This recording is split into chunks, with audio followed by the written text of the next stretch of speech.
হজরত ইব্রাহিম আলাইহিওয়াসাল্লাম একদা স্বপ্নে দেখলেন, কে যেন তাকে বলছে, হে আল্লাহর দোস্ত, আপনি আল্লাহর রাস্তায় কুরবানি করুন। নবীর প্রতি স্বপ্নাদেশ ওহির সমতুল্য। তাই হজরত ইব্রাহিম আলাইহিওয়াসাল্লাম স্বপ্নে কোরবানির আদেশ পেয়ে অস্থির হয়ে উঠলেন। অনেক চিন্তাভাবনা করে তিনি দুম্বা উট কুরবানি করে দিলেন। দ্বিতীয় রাতে তিনি আবার স্বপ্ন দেখলেন, একজন তাকে বলছেন, নবী, আল্লাহর রাস্তায় কুরবানি করুন। এবারেও নবী 200 উট কোরবানি করে দিলেন। অতঃপর তৃতীয় রাতে তিনি একই স্বপ্ন দেখলেন। তৃতীয়বারেও তিনি 200 উট কুরবানি করে দিলেন। চতুর্থ রাতে তিনি স্বপ্নে দেখলেন, কে যেন তাকে বলছেন, হে আল্লাহর দোস্ত, আপনি আল্লাহর রাস্তায় আপনার প্রিয় সন্তানকে কোরবানি করুন। এবারে স্বপ্নে দেখে তিনি হতবুদ্ধি হয়ে গেলেন। তার সন্তান বলতে হজরত ইসমাইল আলাইহিওয়াসাল্লাম ব্যতীত আর কেউ নেই। সে সন্তান তার নির্বাসিত মাতার নিকট থাকে। নবী তাদের সাথে তখন সম্পর্ক পর্যন্ত রাখেন না। এমত অবস্থায় এ হল এক চরম প্রত্যাদেশ। কিভাবে তিনি কার্যকরী করবেন এই ভেবেই অস্থির হলেন। ভোরবেলা নবী সায়রা বিবির নিকট তার স্বপ্নের কথা আলোচনা করলেন। সায়রা নবীকে অতি সত্বর এই প্রত্যাদেশ কার্যকরী করার জন্য বিশেষভাবে অনুরোধ করলেন। হজরত ইব্রাহিম আলাইহিওয়াসাল্লাম অত্যন্ত ভারাক্রান্ত মন নিয়ে মক্কার পথে রওনা হলেন। সঙ্গে তিনি একখানা ছুরি ও কিছু রশি নিলেন। মক্কায় পৌঁছে তিনি হাজেরার আস্তানায় গিয়ে বসলেন। সেখানে কিছু সময় বিশ্রাম নিয়ে হাজেরাকে বললেন, তুমি ইসমাইল আলাইহিওয়াসাল্লামকে আতর গোলাপ লাগিয়ে উত্তম রূপে সাজিয়ে দাও। ইসমাইল আলাইহিওয়াসাল্লামকে নিয়ে এক দাওয়াতে যাব। সম্পর্কবিহীন পিতা পুত্রের মাঝে নতুন করে গভীর সম্পর্ক হতে যাচ্ছে দেখে হাজরা খুব খুশি হলেন এবং ইসমাইল আলাইহিওয়াসাল্লামকে উত্তম রূপে সাজিয়ে দিলেন। হজরত ইসমাইল আলাইহিওয়াসাল্লামের বয়স ছিল তখন 9 বছর। দেখতে ফুটফুটে সুন্দর হজরত ইব্রাহিম আলাইহিওয়াসাল্লাম পুত্রকে নিয়ে রওনা করলেন। ইতোমধ্যে শয়তান এসে বিবি হাজরাকে বলল, তোমার পুত্র ইসমাইল কোথায় গিয়েছে? হাজরা বললেন, তার পিতার সঙ্গে দাওয়াতে গিয়েছে। শয়তান বলল, সমস্ত কথা মিথ্যা। তোমার স্বামী পুত্রকে কুরবানি করার জন্য আল্লাহ তাআলার আদেশ পেয়েছেন। সেই মর্মে ইসমাইলকে কুরবানি করার জন্য এক নিভৃত স্থানে নিয়ে যাচ্ছেন। বিবি হাজেরা মানুষের শ্রদ্ধারে শয়তানকে বললেন, যদি আল্লাহ তাআলা কোরবানির মাধ্যমে ইসমাইলকে কবুল করেন তবে আলহামদুলিল্লাহ, এতে আমার উদ্বিগ্ন হওয়ার কোনো কারণ নেই। শয়তান যখন এখানে কোনো সুবিধা করে উঠতে পারল না, তখন হজরত ইব্রাহিম আলাইহিওয়াসাল্লামের নিকট গিয়ে পেছন থেকে ইসমাইল আলাইহিওয়াসাল্লামকে বলল, ইসমাইল, তুমি কোথায় যাচ্ছ? ইসমাইল আলাইহিওয়াসাল্লাম বললেন, আমি পিতার সঙ্গে দাওয়াতে যাচ্ছি। শয়তান বলল, দাওয়াত ঠিক আছে, কিন্তু কোনো খাবার দাওয়াত নয়। আল্লাহ তাআলার নির্দেশে তোমার কোরবানি করার দাওয়াত। একটু পরেই তোমার গলায় ছুরি চালিয়ে আল্লাহর নামে কুরবানি করা হবে। হজরত ইসমাইল আলাইহিওয়াসাল্লাম তখন বললেন, আল্লাহ তাআলা যদি আমার কোরবানি মঞ্জুর করে থাকেন তবে আমার ধন্য কপাল, এতে আপত্তির কোনো কারণ নেই। অতঃপর তিনি পিতার সম্বোধন করে বললেন, হে পিতা, পিছন থেকে কে যেন বলছে আপনি আমাকে কুরবানি করার জন্য নিভৃতি স্থানে নিয়ে যাচ্ছেন। তখন হজরত ইব্রাহিম আলাইহিওয়াসাল্লাম বললেন, শয়তান তোমার সাথে প্রতারণা করছে, তুমি ওর প্রতি 7 খণ্ড পাথর নিক্ষেপ করো। হজরত ইসমাইল আলাইহিওয়াসাল্লাম পিতার আদেশ অনুসারে 7 খণ্ড পাথর নিক্ষেপ করলেন। শয়তান দড়ীভূত হলো। এই পাথর নিক্ষেপ হজ আদায়ের জন্য একটি জরুরি সত্য ও সুন্নাত হিসাবে গণ্য করা হয়েছে। হজরত ইব্রাহিম আলাইহিওয়াসাল্লাম মিনার এক নিবৃত্ত স্থানে গিয়ে থামলেন এবং পুত্রকে বললেন, হে প্রিয় বৎস, আমি 4 রাত ধরে স্বপ্নযোগে কুরবানি করার আদেশ পেয়ে আসছি। আমি সে পরিপ্রেক্ষিতে 600 উট কুরবানি করেছি।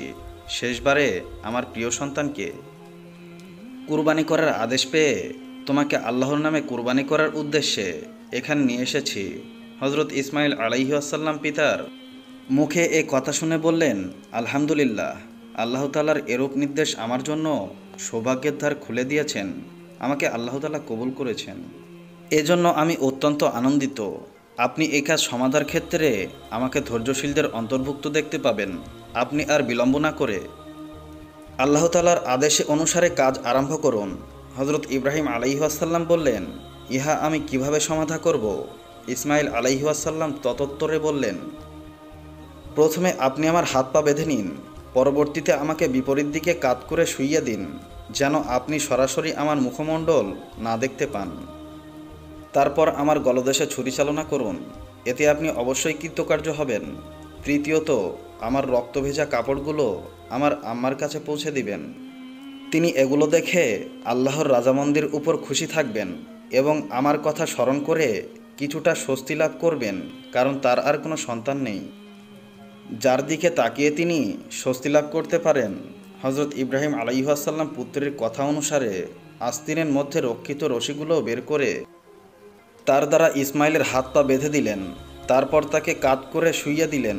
তারপর আস্তিন থেকে ধারালো ছুরি বের করে বিসমিল্লাহ আল্লাহু আকবার বলে ইসমাইলের গলদেশে ছুরি চালিয়ে দিলেন, কিন্তু তার পরিচালনায় কোনো কাজ হলো না। ছুরি ইসমাইল আলাইহিসসালামের চামড়ায় কোনো ক্ষত সৃষ্টি করতে পারল না। ইসমাইল আলাইহিসসালাম তখন পিতাকে বললেন, হে প্রিয় পিতা, সন্তানের মুখের দিকে তাকিয়ে তাকে জবাহ করা অত্যন্ত কঠিন কাজ। এ কাজ হয়তো আল্লাহ তাআলা পছন্দ করেছেন।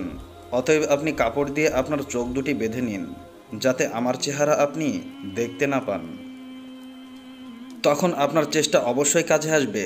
হজরত ইব্রাহিম আলাইহিসসালাম হজরত ইসমাইল আলাইহিসসালামের পরামর্শ অনুসারে নিজ চক্ষু দুটি বেঁধে নিলেন এবং পূর্বামতে ইসমাইলকে কাত করে শুইয়ে দিলেন। অতঃপর বিসমিল্লাহ বলে ছুরি চালালেন।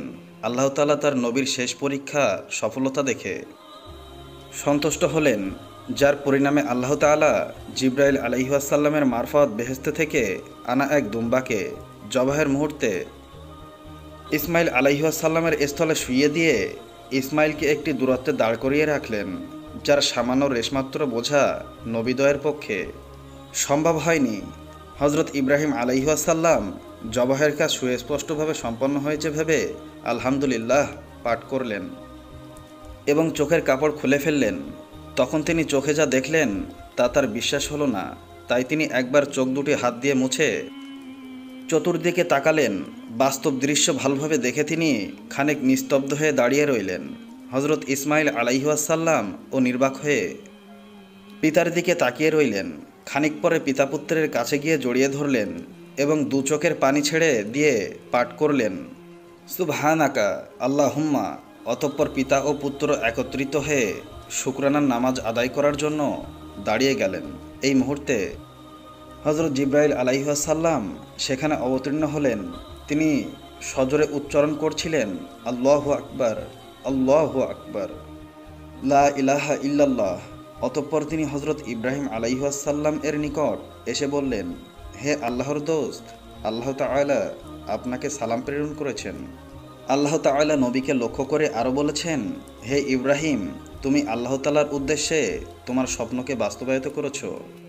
নিঃসন্দেহে এটা ছিল একটি মহাপরীক্ষা।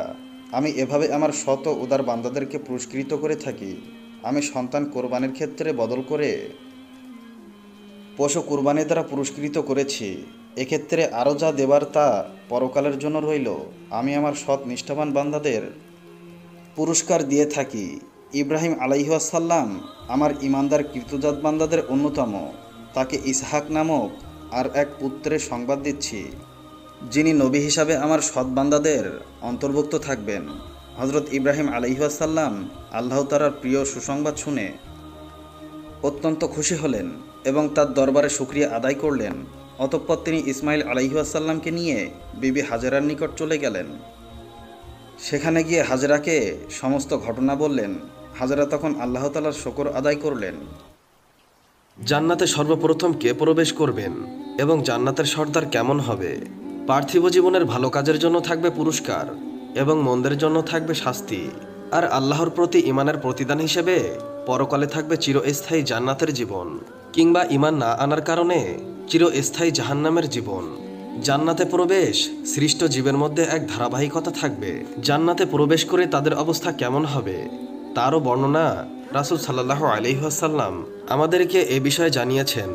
আবু হুরায়রা রাদিয়াল্লাহু তাআলা আনহু থেকে বর্ণিত, রাসূলুল্লাহ সাল্লাল্লাহু আলাইহি ওয়াসাল্লাম ইরশাদ করেছেন, সর্বপ্রথম যে দল জান্নাতে প্রবেশ করবে তারা পূর্ণিমার চাঁদের মতো উজ্জ্বল বর্ণের হবে। তার পরের দলটি হবে আকাশের সবচেয়ে বেশি আলোকসম্পন্ন তারকার মতো। তাদের মধ্যে কোনো বিরোধ ও বিদ্বেষ থাকবে না। সবার অন্তর একজন ব্যক্তির অন্তরের মতো হবে। সবাই সকাল সন্ধ্যা আল্লাহ তাআলার তাসবিহ পাঠ করবে। মুসলিম হাদিস 2834। জান্নাতের দরজায় প্রথম টোকা দিবেন যিনি। এই নয়নাভিরাম জান্নাতে সর্বপ্রথম কে প্রবেশ করবেন, এই বিষয়ে রাসূলুল্লাহ সাল্লাল্লাহু আলাইহি ওয়াসাল্লাম ইরশাদ করেছেন, আমি প্রথম জান্নাতের দরজায় টোকা দিব। অন্য হাদিসে তিনি বলেছেন, আমি জান্নাতের দরজায় এসে দরজা খুলতে বলবো। তখন দারোয়ান বলবে, তুমি কে? আমি বলবো, মুহাম্মদ।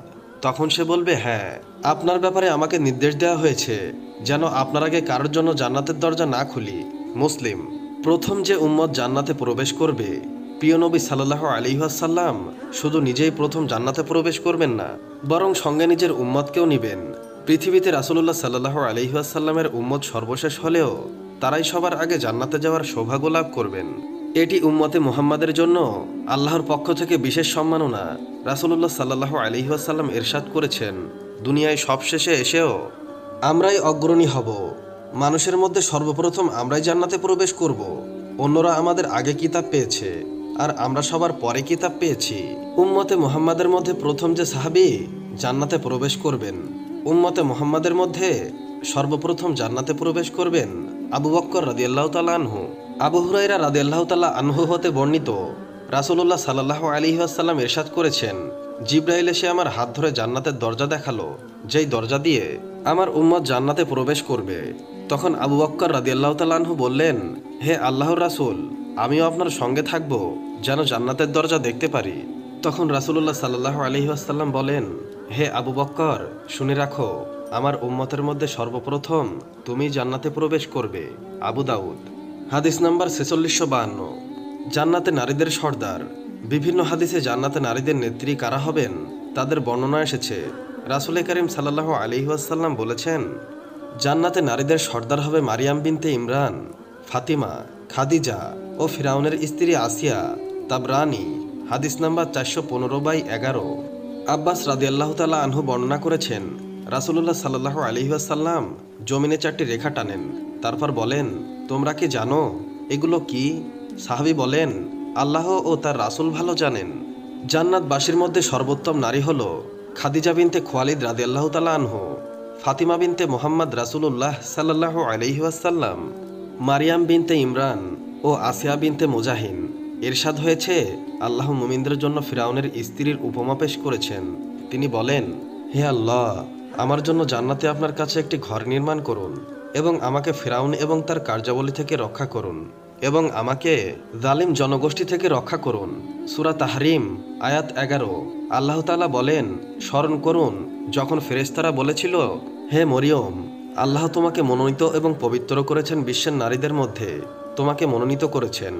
সূরা আল ইমরান আয়াত 42। আবু হুরায়রা রাদিয়াল্লাহু তাআলা আনহু থেকে বর্ণনা এসেছে, জিবরাইল আলাইহিস সালাম আল্লাহর রাসূলের কাছে এসে বললেন, হে আল্লাহর রাসূল, ওই যে খাদিজা পাত্র করে খাবার এবং পানীয় নিয়ে আপনার কাছে আসছেন, তাকে তার রবের পক্ষ থেকে সালাম বলবেন এবং তাকে জান্নাতের মুক্ত তৈরির ঘরের সুসংবাদ দিবেন, যেখানে কোনো কোলাহল এবং ক্লান্তি থাকবে না। সহিহ বুখারী হাদিস নাম্বার 3820, সহিহ মুসলিম হাদিস নাম্বার 2432। দরিদ্র মুজাহিদরা আগে জান্নাতে যাবেন। দরিদ্র মুজাহিদরা ধনীদের চেয়ে 40 বছর আগে জান্নাতে প্রবেশ করবেন।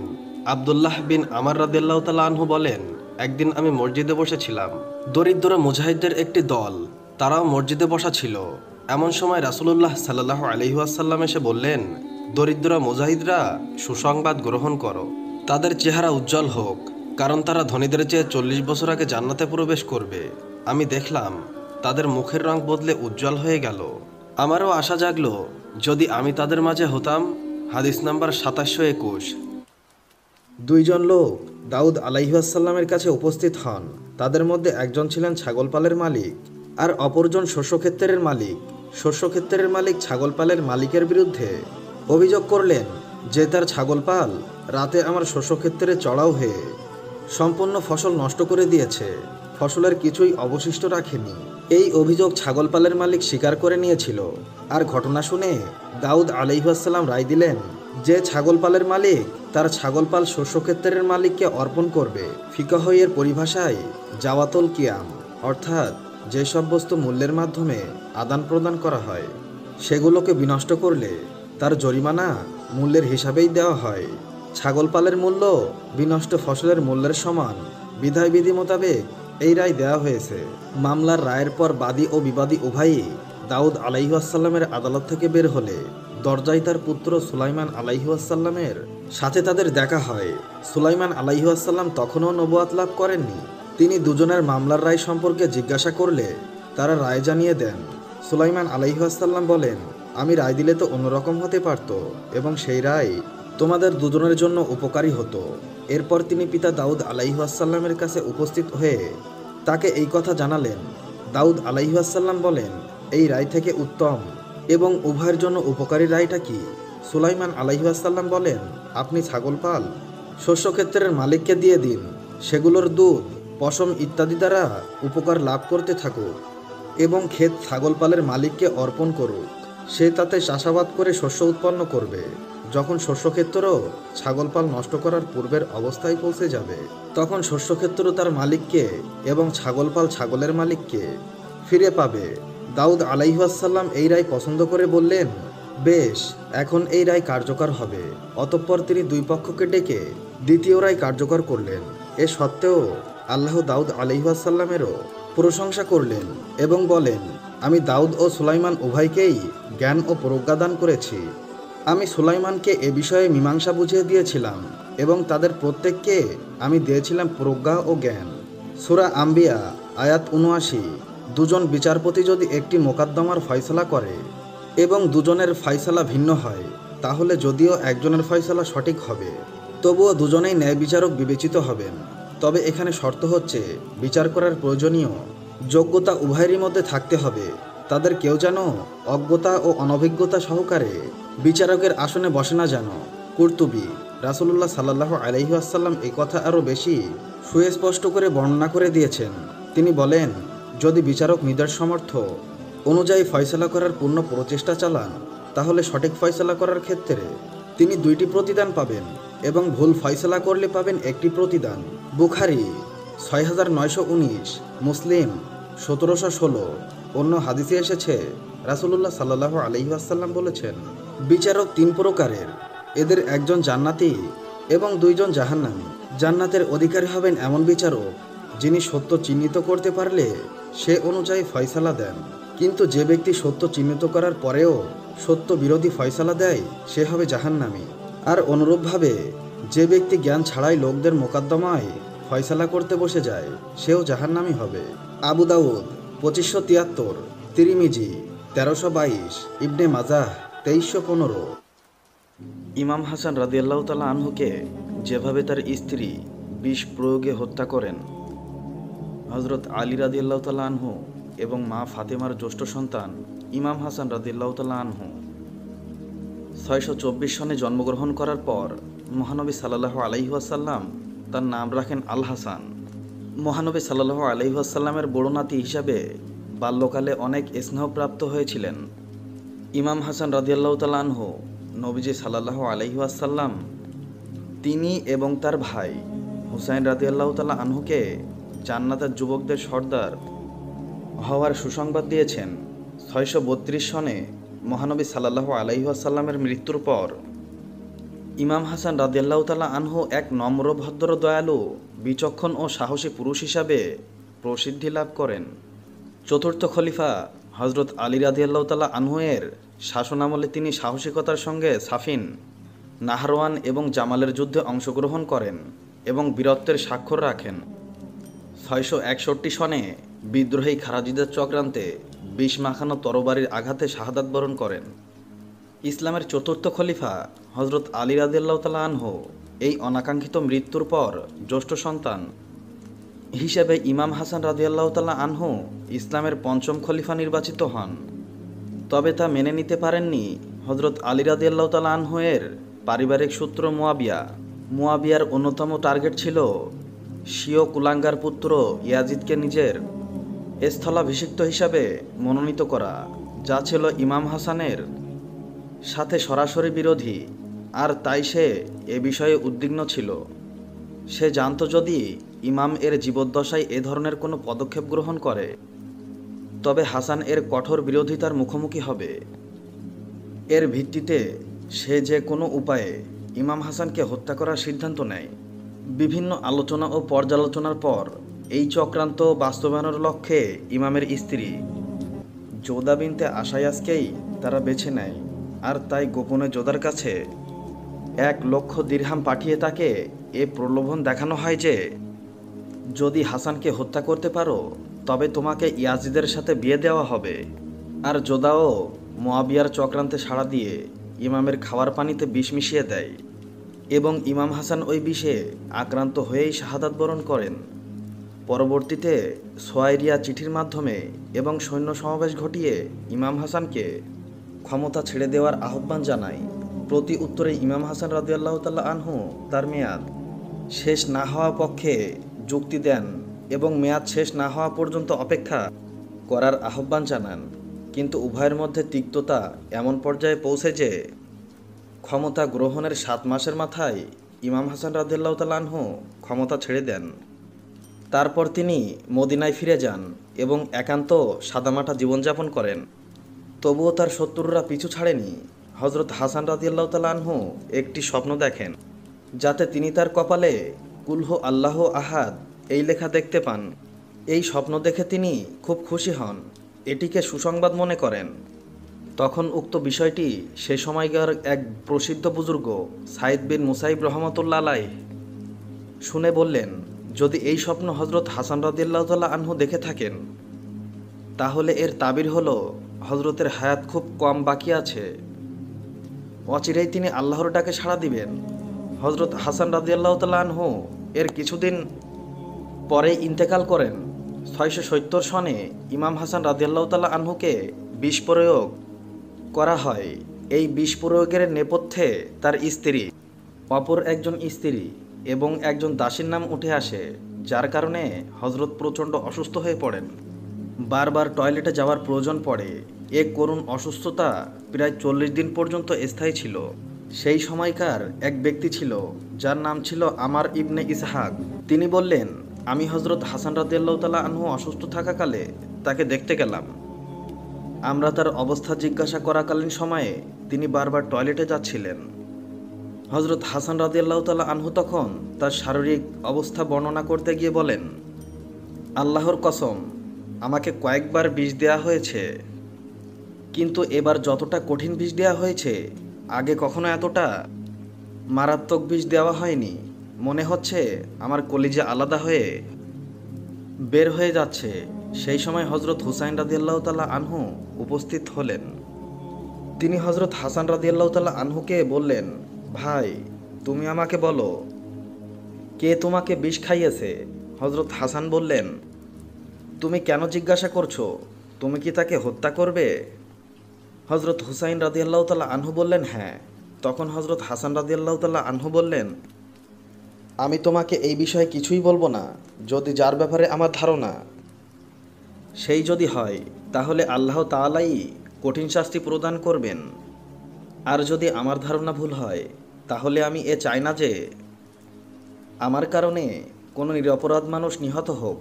এরপর 670 সনে বিষ প্রয়োগের মাধ্যমে মৃত্যুবরণ করেন ইমাম হাসান। মৃত্যুর পর মহানবী সাল্লাল্লাহু আলাইহি ওয়াসাল্লামের রওজার পাশে কবর দেওয়া নিয়েও সেই বিষয়ে বিতর্ক হয়। পরবর্তীতে মসজিদে নববীর পাশে জান্নাতুল বাকি কবরস্থানে ইমাম হাসান রাদিয়াল্লাহু তাআলা আনহুকে সমাহিত করা হয়।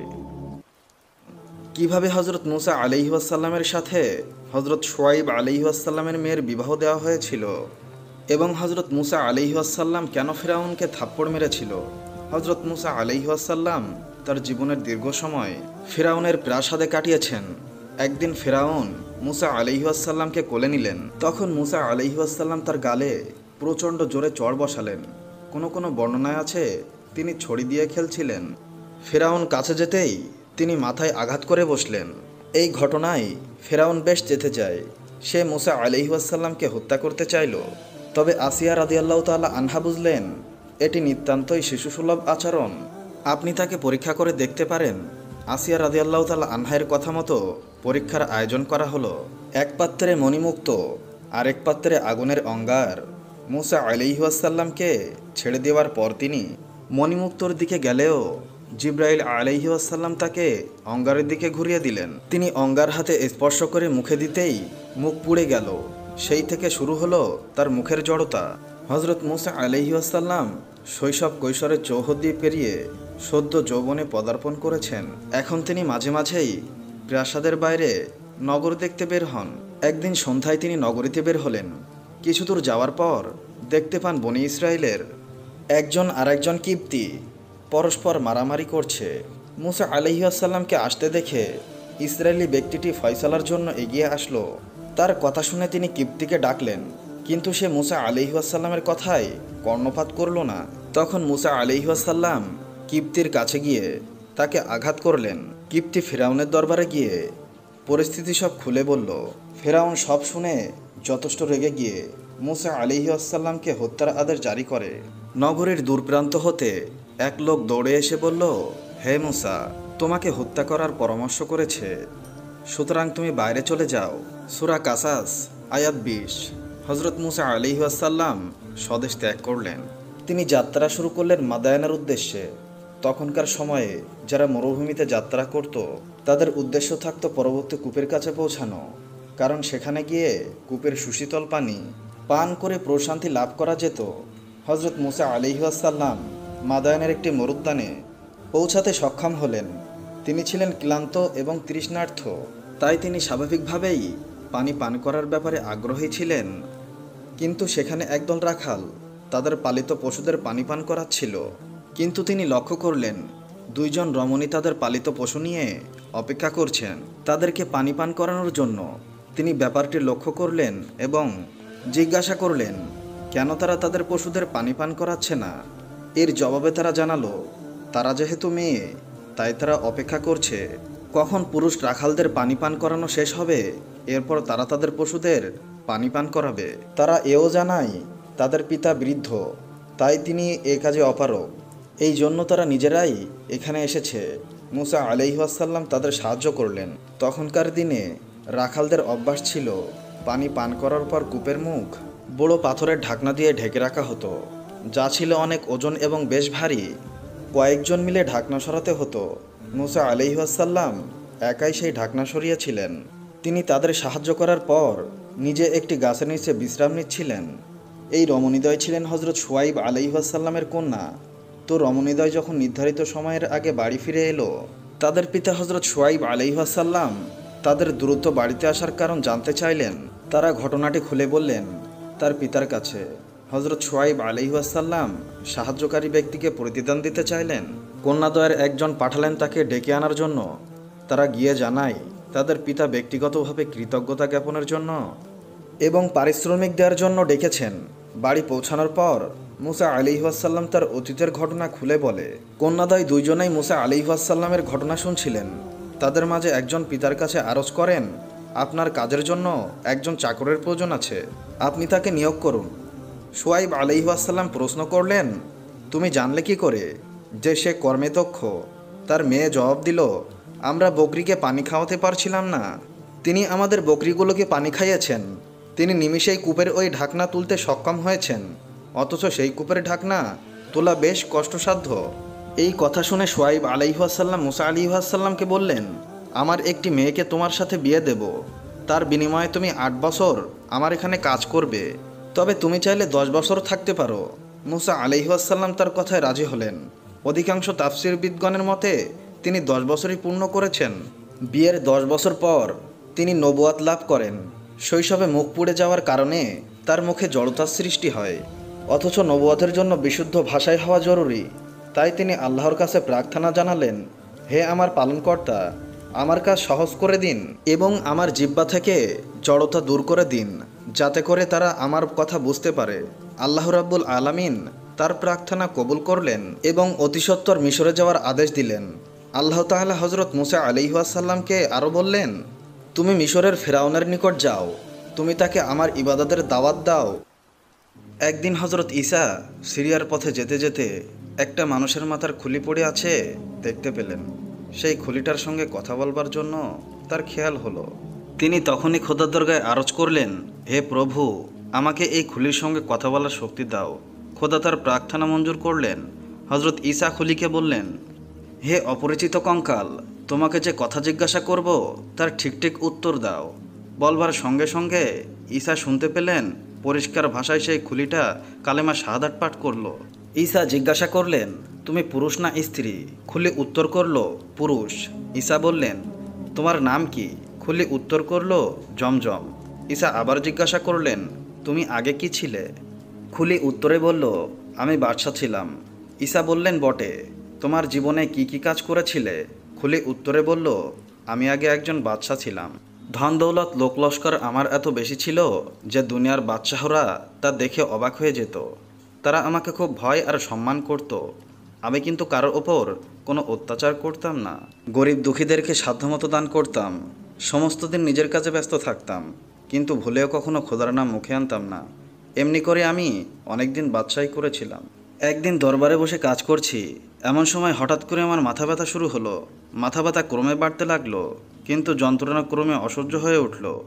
যেখানে যত বড় হেকিম ছিল, চিকিৎসার জন্য তাদের সকলকে ডাকা হলো, কিন্তু কিছুতেই কিছু হলো না। যন্ত্রণায় ছটপট করতে লাগলাম, মাঝে মাঝে অজ্ঞান হয়ে পড়তে লাগলাম। এমন সময় হঠাৎ করে একটা আওয়াজ আমার কানে ঢুকলো। কেউ যেন চিৎকার করে বলছে, জমজমের প্রাণ বের করে দোজকে ফেলে দাও। সেই সঙ্গে সঙ্গে এক বিকট মূর্তি আমার সামনে এসে দাঁড়ালো। কি ভীষণ তার চেহারা! দেখে আমি অজ্ঞান হয়ে পড়লাম। তারপর কি হলো আমার মনে নেই।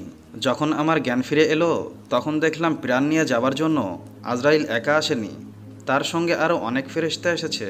কারো হাতে লোহার ডান্ডা, কারো হাতে শিক, কারো হাতে তলোয়ার, সমস্তই আগুনের পোড়ানো জবা ফুলের মতো রাঙা। তারা সেই সব দিয়ে আমাকে ছ্যাঁকা ও খোঁচা দিতে লাগলো। আমি যন্ত্রণায় চিৎকার করে বলতে লাগলাম, ওগো, তোমরা খুঁচিয়ে খুঁচিয়ে আমায় মেরো না, আমায় ছেড়ে দাও। আমার ভাণ্ডারে যত ধন দৌলত হীরা জহরত আছে সব তোমাদের দিয়ে দেব। এই কথা শুনে তাদের মধ্যে একজন লোহার মতো শক্ত হাতে আমার গালে একটা চাপড় দিয়ে বলল, রে নাদান, খোদা কারোর ধন দৌলতের পরোয়া করে না। যন্ত্রণায় অস্থির হয়ে কাতরভাবে মিনতি করে বললাম, ওগো, তোমরা আমায় ছেড়ে দাও। তারা বদলে আমার বংশের প্রত্যেককে আমি খোদার নামে কোরবানি করব। এই বলে তাদের দয়ার ভিখারি হয়ে কাতর নয়নে তাদের দিকে চেয়ে রইলাম। তারা দাঁত কড়মড় করে ধমক দিয়ে বলল, রে বেয়াদব, খোদা কি ঘুষখোর? আজরাইল তখন ফেরেশতাদেরকে বললেন, আর দেরি করো না, এখনই এর প্রাণ বের করে দোজকে ফেলে দাও। তারপর তারা আমার প্রাণ বের করে নিয়ে গেল। তারপর কি হলো আর জানবার ক্ষমতা রইল না। হঠাৎ মনে হলো যেন আমার জ্ঞান ফিরে এসেছে। চোখ খুললাম, আমি কোথায় আছি প্রথমে বুঝতেই পারলাম না। অন্ধকার, চারিদিকে ঘন অন্ধকার, আলো নেই, বাতাস নেই। এই অবস্থায় আমার অসহ্য হয়ে উঠল। ক্রমে বুঝতে পারলাম যে আমাকে কবর দেওয়া হয়েছে, আর সেই কবরের মাঝে যেন হাজার ফেরেশতা একসঙ্গে চিৎকার করে বলছে, রে নাদান, আমরা তোর প্রাণ বের করে নিয়ে গিয়েছিলাম, পুনরায় তোর দেহের মধ্যে প্রাণ দিয়েছি। এখন এই কাফনের উপর লেখ, দুনিয়ায় তুই কি কি কাজ করেছিস। জীবনের প্রথম থেকে শেষ পর্যন্ত যা যা করেছি সব আমার মনে স্পষ্ট জাগতে লাগলো। আমি এক এক করে অল্প সময়ের মধ্যে লিখে ফেললাম। তারপর ফেরেশতারা ভয়ানক গর্জন করে আমাকে জিজ্ঞাসা করলেন, বল তোর খোদাকে। আমি ভয়ে ভয়ে উত্তর করলাম, তোমরা আমার খোদা, আমি অন্য খোদা জানি না, তোমরা আমাকে রক্ষা করো। এই কথা শুনে তারা ভয়ানক রেগে গেল। লোহার ডান্ডা দিয়ে আমাকে বেদম প্রহার আরম্ভ করলো। তারপর মনে হতে লাগলো কবরের মাটি চারিদিক থেকে যেন আমাকে পিষে ফেলবার চেষ্টা করছে। ক্রমে আমার দম বন্ধ হয়ে আসতে লাগলো। মাটি চিৎকার করে বলতে লাগলো, রে বেঈমান, শত শত বৎসর আমার পিঠের উপরে বাদশাহী করে কত অত্যাচার করেছিস আর খোদার নাফরমানি করেছিস, তাই তোর এই শাস্তি। এই কথা বলে মাটি আমার হাড়গুলোকে গুঁড়ো করে ফেলবার চেষ্টা করতে লাগলো। অসহ্য যন্ত্রণায় ছটফট করছি। এমন সময় কতগুলো ভীষণ মূর্তি আমাকে ধরে উপরে নিয়ে গেল। যেন হাঁপ ছেড়ে বাঁচলাম। ভাবলাম খোদা মেহেরবানি করে আমাকে মাফ করবেন, কিন্তু সে ভরসা শূন্যে মিলিয়ে গেল যখন দেখলাম তারা আমাকে ধরে নিয়ে গেল একজন লম্বা সাদা দাড়িওয়ালা বিকট চেহারার লোকের কাছে। সে লোকটা ভীষণ চিৎকার করে বলে উঠল, এই হতভাগ্যকে আগুনের শিকল দিয়ে বেঁধে ফেলো, তার পায়ের দিক থেকে উল্টো করে ছিঁড়ে ফেলো। আর সঙ্গে সঙ্গে তারা প্রভুর হুকুম তামিল করতে আরম্ভ করলো। এরপর তারা আমাকে পচা দুর্গন্ধময় একটি কূপের মাঝে ফেলে দিল। ক্ষুধায়, পিপাসায় আর অসহ্য যন্ত্রণায় হৃৎপিণ্ড যেন বন্ধ হয়ে যেতে লাগলো। আমি কাতরভাবে তাদেরকে বললাম, দোহাই তোমাদের, আমাকে এক পাত্র পানি দাও। ফেরেশতারা তারা যেন কিসের রস আমাকে খেতে দিল। চোখ বুজে সেই রস মুখের মধ্যে ঢেলে দিলাম। কি বিশ্রী দুর্গন্ধ। মনে হতে লাগলো এই জিনিস না খাওয়াই আমার পক্ষে ভালো ছিল। চিৎকার করে বলতে লাগলাম, কে আছো, এক পাত্র পানি দাও। পিপাসায় আমার প্রাণ যায়। সেই কাতরোক্তি শুনে অপর একজন ফেরেশতা এক গ্লাস পানি নিয়ে এলো। মনে ভরসা হলো এইবার বুঝে বেঁচে গেলাম। চোখ বুজে এক নিঃশ্বাসে সবটুকু পান করলাম। এই যে আরও কটু দুর্গন্ধ। সমস্ত অন্তর জ্বলে যেতে লাগলো। নাক, মুখ, চোখ, কান, এমনকি লোমের গোড়া দিয়ে পর্যন্ত দুর্গন্ধ বের হতে লাগলো। আমি চিৎকার করতে লাগলাম, তোমরা এমন তিল করে যন্ত্রণা দিয়ে আমাকে না মেরে যা করবার একবারেই করে ফেলো। আমি আর সহ্য করতে পারছি না। তারা কেউ আমার কথা গ্রাহ্য তো করলই না, বরং আমার সেই অবস্থা দেখে ঠাট্টা বিদ্রুপ করতে লাগলো। আমি যতই যন্ত্রণায় চিৎকার করতে লাগলাম, ততই তারা হো হো করে হাসতে লাগলো। কিছুক্ষণ পরে একজন ভীষণ দর্শন ব্যক্তি আমার সম্মুখে এসে দাঁড়ালো। তার ভয়ঙ্কর আকৃতি দেখে আমার বুক শুকিয়ে গেল। তার বিষ মাখানো লম্বা নখে আমাকে গেতে শূন্যে শোকরাত নামক এক পাহাড়ে নিয়ে গেল। সেই পাহাড়ের 7টি কূপ, প্রত্যেক কূপ থেকে বিষাক্ত গরম ধোঁয়া বের হচ্ছে। প্রত্যেক কূপে হাজার হাজার বিষাক্ত সাপ ও বিছা পরস্পর কামড়াকামড়ি করছে, আর তাদের মুখের বিষ নিঃশ্বাসের এই ধূম্র নির্গত হচ্ছে। ফেরেশতারা আমার চুল ধরে সেই কূপের মধ্যে ফেলে দিল। সাপ বিছারা চারিদিক থেকে আমাকে কামড়াতে আরম্ভ করে দিল। জ্বালায় চিৎকার করতে লাগলাম। তারপর তারা আমাকে এক পুকুরের কাছে নিয়ে গেল। সেই পুকুরে পানি নেই, শুধু পুজ, রক্ত আর বিষে ভরা সেই পুকুর। আমার চুল ধরে সেই পুকুরের মধ্যে জোর করে তারা ডুবিয়ে রাখলো। যতই উপরে ওঠার চেষ্টা করি, ততই তারা জোর করে আমাকে চেপে ধরে রাখতে লাগলো। এই রকম করে এক কূপ থেকে আরেক কূপে এবং এক পুকুর থেকে আরেক পুকুরে হাজারবার ডুবিয়ে হাজারবার তুলে 100 বছর ধরে আমাকে কষ্ট দিল। তারপর আজ হঠাৎ করে শুনতে পেলাম কে যেন কাকে বলছে, যে পথে হজরত ঈসা যাচ্ছেন সেই পথে জমজমকে দোজক থেকে তুলে ফেলে দাও। দুনিয়াতে সে অনেক ভালো কাজও করেছে। অন্নহীনকে অন্ন এবং বস্ত্রহীনকে বস্ত্র দান করেছে। সে আজ তার পুরস্কার পাবে। সে খোদার নাম একবারও মুখে আনেনি বলে যে পাপ করেছিল, তার শাস্তি পুরো মাত্রায় ভোগ করবার পর আবার দুনিয়াতে যাবে। ঈসা জিজ্ঞাসা করলেন, জমজম তুমি আমার কাছে কি চাও? জমজম বলল, তুমি খোদার কাছে এই প্রার্থনা করো, তিনি যেন আমার সমস্ত পাপ ক্ষমা করে আমাকে পুনরায় পৃথিবীতে পাঠিয়ে দেন। ঈসা 2 হাত তুলে জমজমের জন্য খোদার কাছে আরজ করল। তারপর বললেন, জমজমের হাড় মাংস একত্র হয়ে পুনর্জীবন লাভ করুক। বলতে না বলতে একটি সুদর্শন যুবক মাটি থেকে দাঁড়িয়ে হজরত ঈসাকে সালাম করল, আসসালামু আলাইকুম। বদরের যুদ্ধের দিন কি হয়েছিল এবং হজরত মুহাম্মদ সাল্লাল্লাহু আলাইহি ওয়াসাল্লাম এর সম্পূর্ণ কাহিনী জানতে হলে অবশ্যই আমাদের এই ভিডিওটি শেষ পর্যন্ত দেখার অনুরোধ রইল। 2য় হিজরি 17 রমজান ইতিহাসের বিখ্যাত বদর যুদ্ধ সংঘটিত হয়েছিল। বিশ্ব সভ্যতার ইতিহাসে এই দিবসটি অনন্য অবস্থান দখল করে রেখেছে।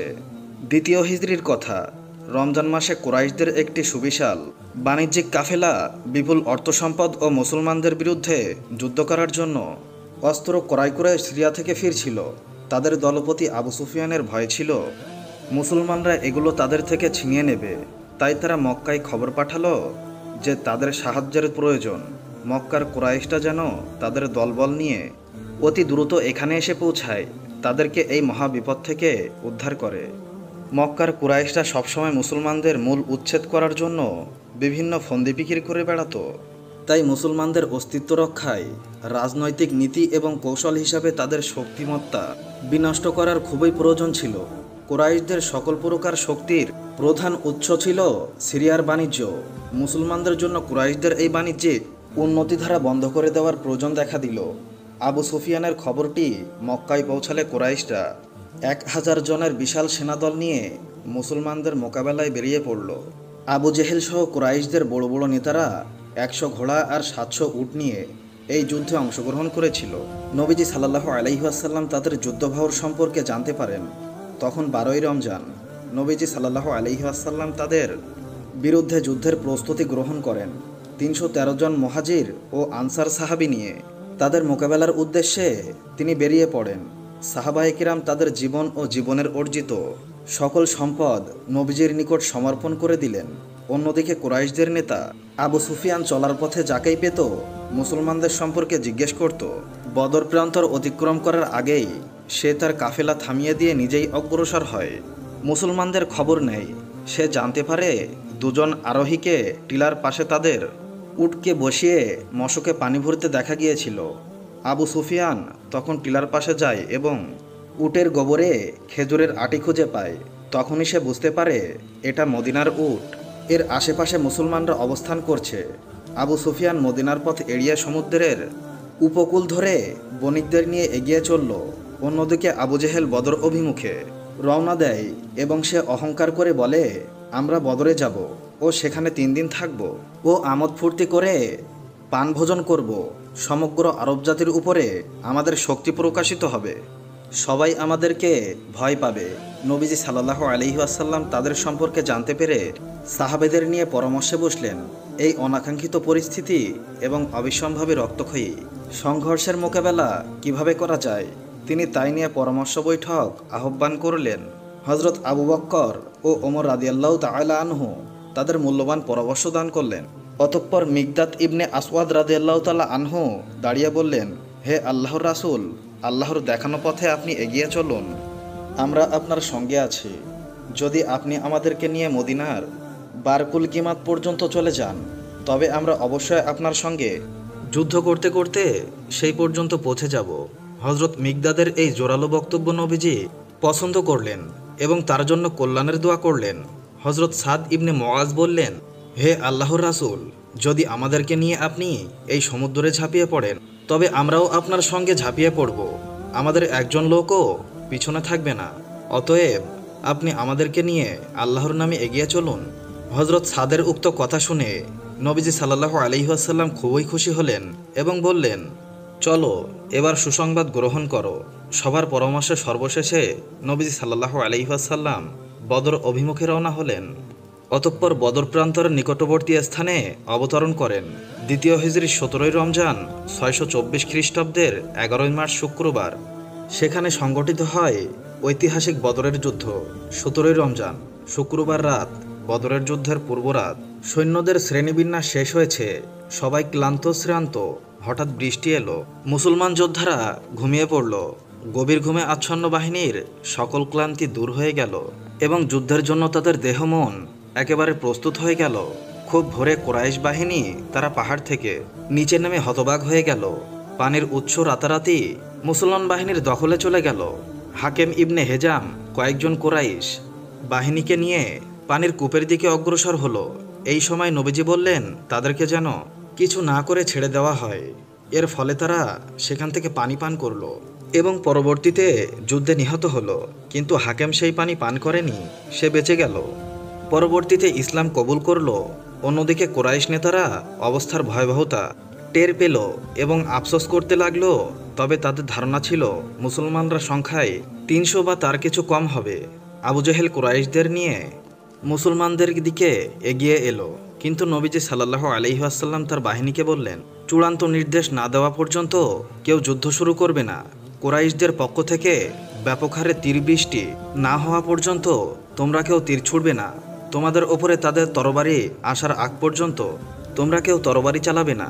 এরপর কুরাইশদের পক্ষ থেকে যুদ্ধের আগুন জ্বলে উঠল এবং মুসলমানরা যুদ্ধে ঝাঁপিয়ে পড়লেন। এই ঐতিহাসিক যুদ্ধে মুসলমানদের ঐতিহাসিক বিজয় রচিত হলো।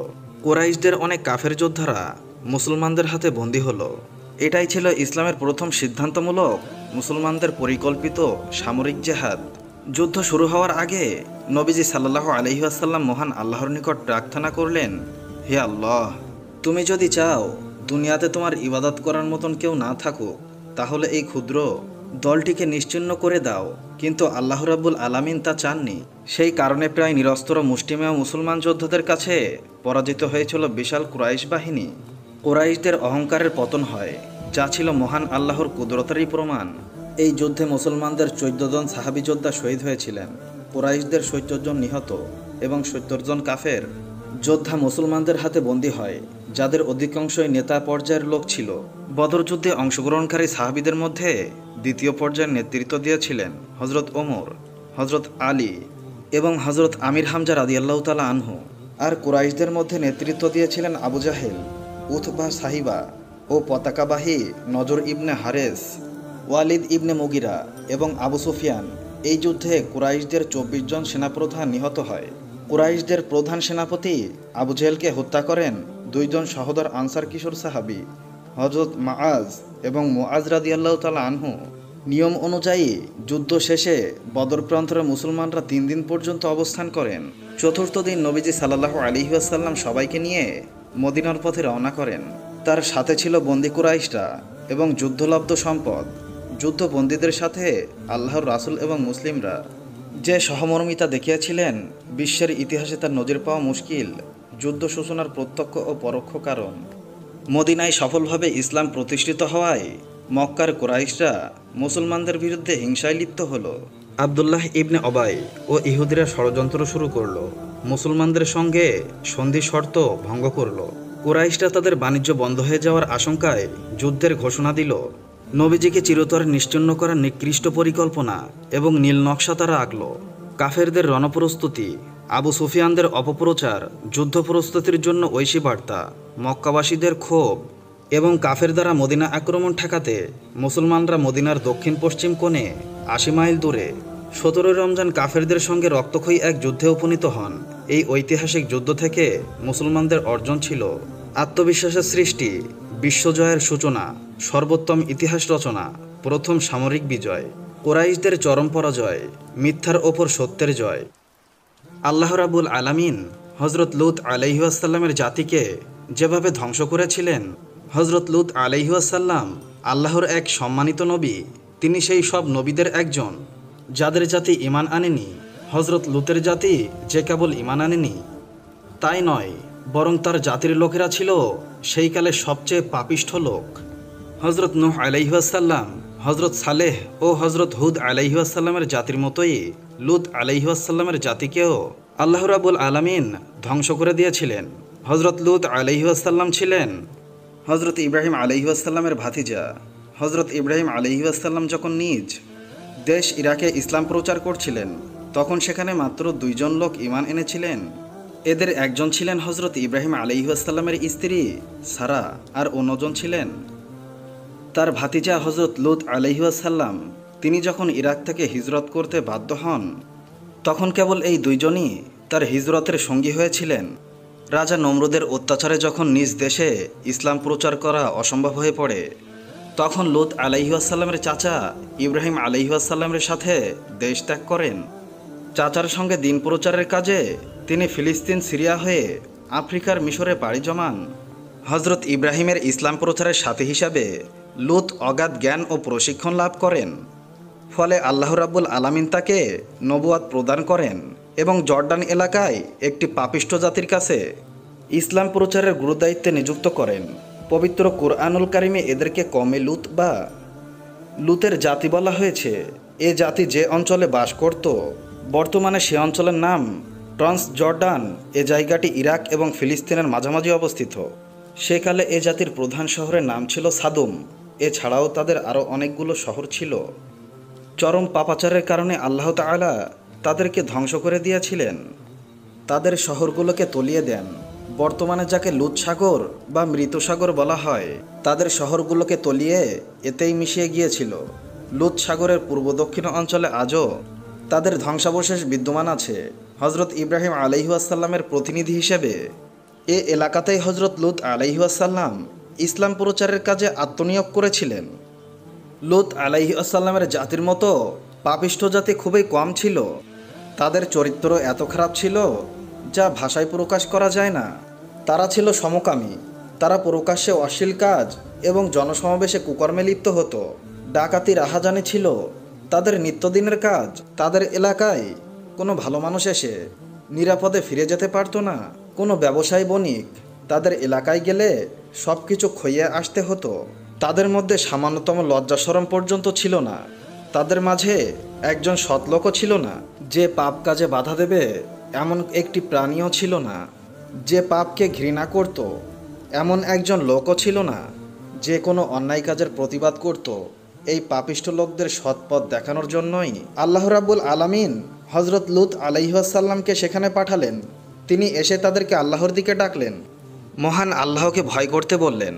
পবিত্র কুরআনের ভাষায় লূত আলাইহি ওয়াসাল্লাম তাদের বলেছিলেন, তোমরা কি আল্লাহকে ভয় করবে না?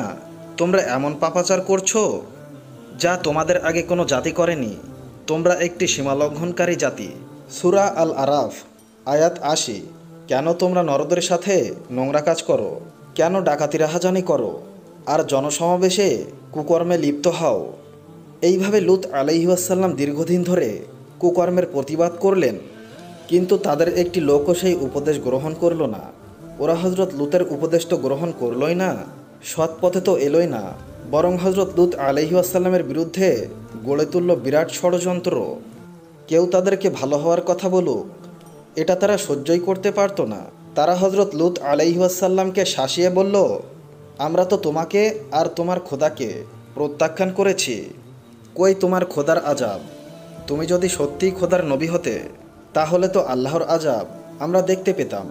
আল্লাহর নবী হজরত লূত আলাইহিওয়াসাল্লামের পবিত্রতা নিয়ে ওরা তখন তিরস্কার করতে থাকলো আর তাকে দেশ থেকে বের করে দেওয়ার ষড়যন্ত্র করতে লাগলো।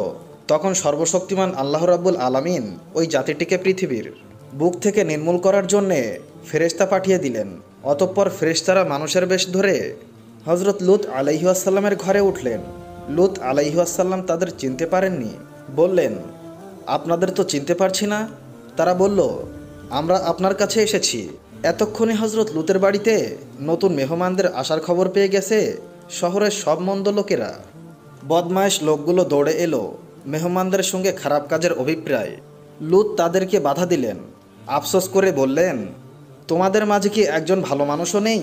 ফেরেশতারা হজরত লূতকে কানে কানে বলে দিলেন, আমরা আল্লাহর দূত ফেরেশতা, এরা আমাদের কোনোই ক্ষতিই করতে পারবে না। রাতের একটি অংশ পার হয়ে গেলে আপনি আপনার পরিজনকে নিয়ে এই এলাকা ত্যাগ করে চলে যাবেন। ওদের ধ্বংসের নির্ধারিত সময়টি হলো ভোর।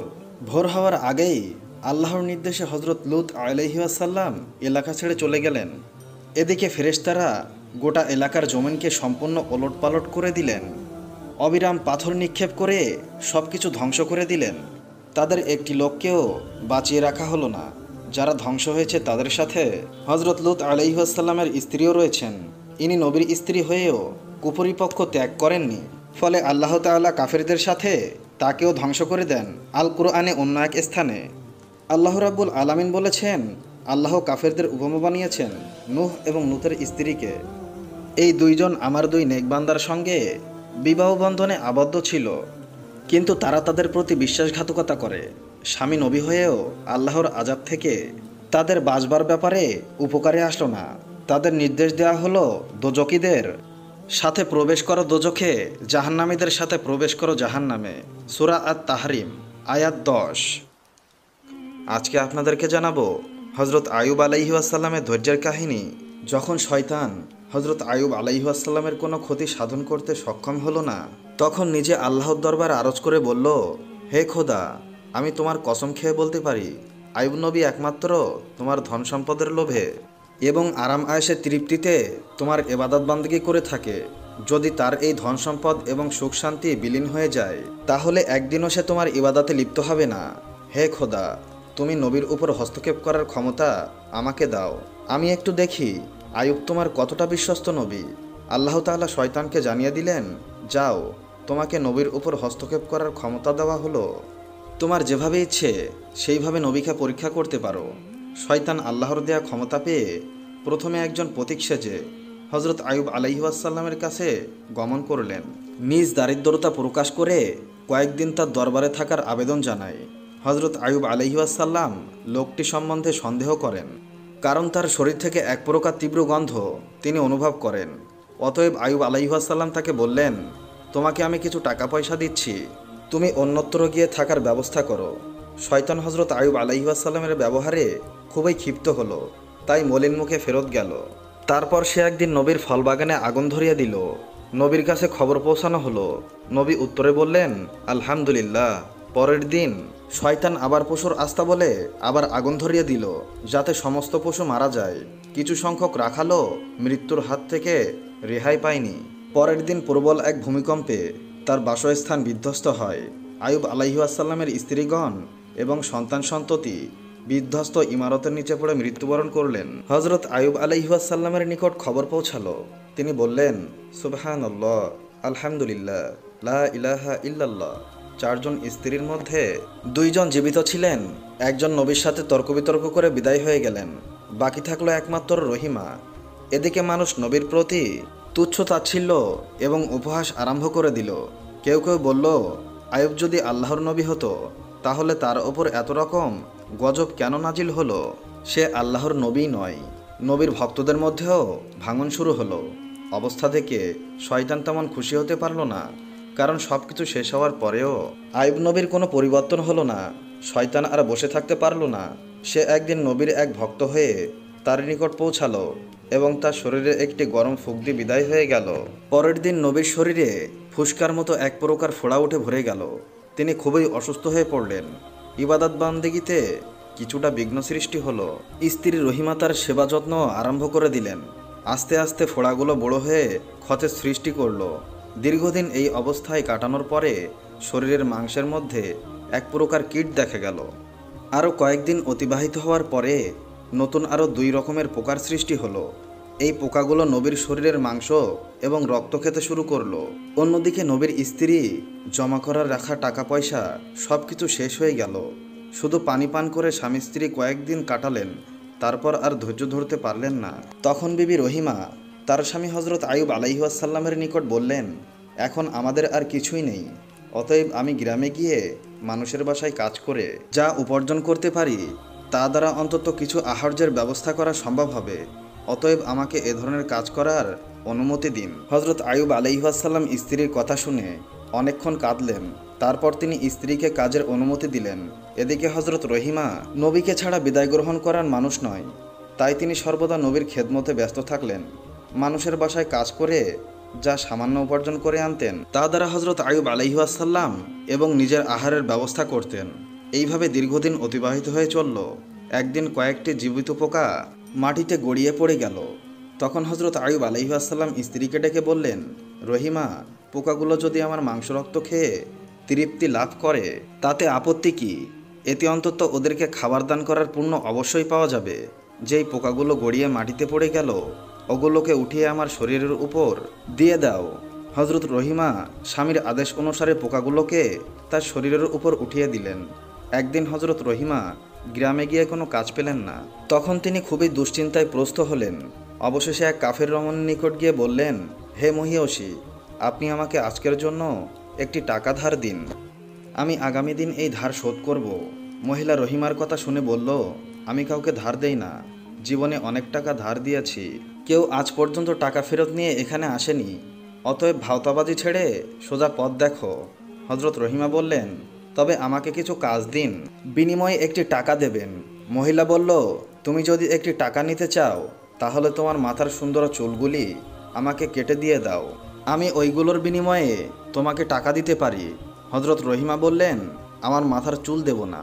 আমার স্বামী বিছানা থেকে ওঠার সময় আমার মাথার চুল ধরে ওঠেন, কারণ তার হাতের তালুতে কোনো চামড়া নেই। আপনাকে চুল দিলে তিনি কি ধরে উঠবেন? তখন মহিলা বললেন, তবে চুলের অর্ধেকটা দিয়ে দাও। মহিলা নিরুপায় হয়ে অর্ধেক চুল কেটে দিতে রাজি হলেন এবং বিনিময়ে তাকে একটি টাকা দিলেন। হজরত রহিমা টাকা নিয়ে সামান্য খাবার কিনে নিয়ে গেলেন। শয়তানে এই সময় একজন দরবেশ বেশে হজরত আয়ুব আলাইহিসসালামের কাছে এসে বললেন, হুজুর, আপনি একজন নবী, অথচ আপনার স্ত্রীর চরিত্র ভালো না। সে প্রায় বিভিন্ন জায়গায় চুরি করে এবং অন্যায়ভাবে অর্থ উপার্জন করে, যার ফলশ্রুতিতে আজকের এক ঘটনায় হাতে নাতে ধরা পড়ে তার মাথার চুল কেটে দেয়। খবরটি আপনার নিকট জানিয়ে গেলাম। এই বলে দরবেশ চলে গেল। হজরত আয়ুব আলাইহিসসালাম দরবেশ লোকটির কথা বিশ্বাস করলেন এবং অত্যন্ত রাগান্বিত হয়ে বললেন, আমার স্ত্রী এমন স্তরে গিয়ে পৌঁছেছে যা আমি কোনোদিন ভাবতেই পারিনি। আল্লাহর কসম করে বলছি, আমি যদি সুস্থ হই তাহলে স্ত্রীকে 100 বেত্রাঘাত করব। সেই দিন সন্ধ্যাবেলায় স্ত্রী তার নিকট ফিরে আসলে তিনি প্রথমে তার সঙ্গে কোনো কথা বলেননি। তখন রহিমা হজরত আয়ুব আলাইহিসসালামের পা ধরে তার মনক্ষুণ্ণের কারণ জিজ্ঞাসা করলেন। হজরত আয়ুব আলাইহিসসালাম তখন তাকে বললেন, তুমি নষ্টা, তুমি চোর, চুরির দায়ে তোমার মাথার চুল মানুষ কেটে দিয়েছে। রহিমা স্বামীর কথা শুনে চিৎকার দিয়ে উঠলেন এবং আল্লাহর দরবারে আরজ করে বললেন, হে মহান প্রভু, তুমি সব কিছু জানো। যদি আমি খাঁটি হই তবে আমার স্বামীর সন্তুষ্টি ফিরিয়ে দাও, আর যদি আমি পাপী হই তবে তুমি আমাকে শাস্তি প্রদান করো। এমন সময় হজরত জিব্রাইল আলাইহিসসালাম সেখানে অবতীর্ণ হয়ে হজরত আয়ুব আলাইহিসসালামকে জানিয়ে দিলেন, তার স্ত্রী সৎ এবং নেককার আপনি তার প্রতি খুশি হয়ে যান, তার পরিবেশিত খাদ্য গ্রহণ করুন। হজরত জিব্রাইল আলাইহিসসালামের বক্তব্য শুনে হজরত আয়ুব আলাইহিসসালাম রহিমাকে কাছে ডেকে বললেন, রহিমা, আমাকে ক্ষমা করো। শয়তান মিথ্যে খবর দিয়েছে, যা আমি বুঝতে সক্ষম হইনি। তুমি আমার প্রতি মনক্ষুণ্ণ হইও না, আমাকে ক্ষমা করে দাও। আমি আর কখনোই তোমার প্রতি রাগ করব না। হজরত রহিমা স্বামীর মুখে এই ধরনের কথা শুনে খুশি হলেন এবং স্বামীর সেবা যত্ন আরম্ভ করলেন। হজরত আয়ুব আলাইহিসসালাম এইভাবে দীর্ঘ 18 বছর যাবৎ নির্মম রোগ যাতনা ভোগ করছিলেন। শেষের দিকে যখন পোকাগুলো তার চোখ এবং জিহ্বায় আক্রমণ করলো, তখন তিনি খুব কেঁদে আল্লাহর দরবারে আরজ করে বললেন, হে খোদা, আমার চোখ দিয়ে স্ত্রীকে দর্শন করি, সূর্য দেখে নামাজের ওয়াক্ত নিরূপণ করি, আর জিহ্বা দ্বারা তোমার জেকের আজগার করি। অতএব এই দুটি যদি নষ্ট হয়ে যায়, তাহলে তোমার ইবাদত সঠিকভাবে করা আমার জন্য কষ্টকর হয়ে যাবে। একদিন ভোরবেলা বিবি রহিমা কাজে বের হয়ে যাবার পরে হজরত জিব্রাইল আলাইহিসসালাম এসে হজরত আয়ুব আলাইহিসসালামকে বললেন, আপনি পা দিয়ে মাটির উপর লাথি মারুন, সেখানে পানির একটি নহর সৃষ্টি হবে। আপনি নহরের পানি দ্বারা গোসল করুন এবং পেট ভরে পানি পান করুন। আপনি অল্পক্ষণের মধ্যেই সুস্থ হয়ে উঠবেন। হজরত আয়ুব আলাইহিসসালাম জিব্রাইলের পরামর্শ অনুসারে মাটির উপর লাথি মারলেন। তখন পানি ছিটকে গিয়ে হজরত আয়ুব আলাইহিসসালামের শরীরে পতিত হতে আরম্ভ করলো। আল্লাহ তাআলার এই রহমতের পানি হজরত আয়ুব আলাইহিসসালামের শরীরে যেখানে লাগলো, সেখানে ক্ষত সঙ্গে সঙ্গে ভালো হয়ে নতুন চামড়া আবৃত হলো। তার শরীরের শক্তি ফিরে এলো। তার শরীরের পূর্বের চেয়ে অনেক উজ্জ্বল এবং সুন্দর হলো। ক্ষতের কোনো দাগ এবং চিহ্ন তার শরীরে দেখা গেল না। এমন সময় বিবি রহিমা কিছু খাবার কিনে এনে দ্রুত স্বামীর নিকট আসলেন। তিনি সেখানে পৌঁছে স্বামীকে তার বিছানায় দেখতে না পেয়ে হতবুদ্ধি হয়ে গেলেন। তিনি সেখানে বসে চিৎকার করে কাঁদতে আরম্ভ করে দিলেন এবং বিনয়ের সুরে বলতে লাগলেন, আমার প্রাণের স্বামীকে কে নিয়ে গেল? না বাগে খেলো? হায় হায়, আমার স্বামী কি তবে গায়েব হয়ে গেল? তুমি তোমার নবীকে এত কঠিন পরীক্ষা করেও তোমার তৃপ্তি হলো না? শেষ পর্যন্ত আমার থেকে দূরে সরিয়ে নিলে। হজরত আয়ুব আলাইহিসসালাম এতক্ষণ দূরে বসে রহিমার অবস্থা লক্ষ্য করছিলেন। তিনি তৎক্ষণাৎ তার পরিচয় না দিয়ে বললেন, রোগী তোমার কি হয়? বিবি রহিমা বললেন, তিনি আমার স্বামী, তিনি একজন আল্লাহর নবী, তার নাম হজরত আয়ুব আলাইহিসসালাম। তিনি দীর্ঘদিন যাবৎ রোগাগ্রস্ত অবস্থায় এখানে অবস্থান করছিলেন। হজরত আয়ুব আলাইহিসসালাম জিজ্ঞাসা করলেন, তাকে দেখতে কেমন দেখায়? রহিমা বললেন, কিছুটা আপনার চেহারার সাথে মিল আছে। বিবি রহিমার অস্থিরতা দেখে হজরত আয়ুব আলাইহিসসালাম আর ধৈর্য ধারণ করতে পারলেন না। তখন বললেন, আমি তোমার সেই আয়ুব। তখন উভয়ের নিজ বাড়িতে ফিরে এসে দেখলেন তাদের দালানকোটা সব কিছু পূর্বের ন্যায় অক্ষত অবস্থায় আছে। তারপর তারা ভিতরে প্রবেশ করে দেখলেন তাদের ছেলেমেয়েরা সকলে বসে খেলছে। একদিন হজরত জিব্রাইল আলাইহিসসালাম এসে বললেন, নবী, আপনি রাগান্বিত অবস্থায় রহিমার চুল কাটার ঘটনা শুনে ক্রোধান্বিত হয়ে কসম করেছিলেন যে তাকে 100 বেত্রাঘাত করবেন। সেই ক্ষেত্রে আপনি যে এই ঘটনার জন্য কসম করেছিলেন তা মিথ্যা বলে প্রমাণিত হয়েছে বটে, কিন্তু আপনার কসমের শর্ত বাতিল হয়নি। অতএব আপনি 100টি গমের শীর্ষ একত্রিত করে বিবি রহিমার শরীরে মৃদু আঘাত করুন, তাতে আপনার কসমের শর্ত পূরণ হয়ে যাবে। হজরত আয়ুব আলাইহিসসালাম জিব্রাইলের পরামর্শ অনুসারে 100টি শুকনো গমের শীষ একত্রিত করে বিবি রহিমার শরীরে মৃদু আঘাত করে কসমের শর্ত পূরণ করলেন।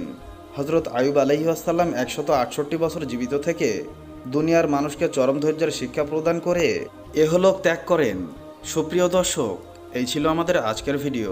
ভিডিওটি ভালো লাগলে অবশ্যই একটি লাইক দিন এবং এখনও আমাদের চ্যানেলটি সাবস্ক্রাইব না করে থাকলে এক্ষুনি সাবস্ক্রাইব করে পাশে থাকা বেল আইকনটিও প্রেস করুন। সবাইকে ধন্যবাদ।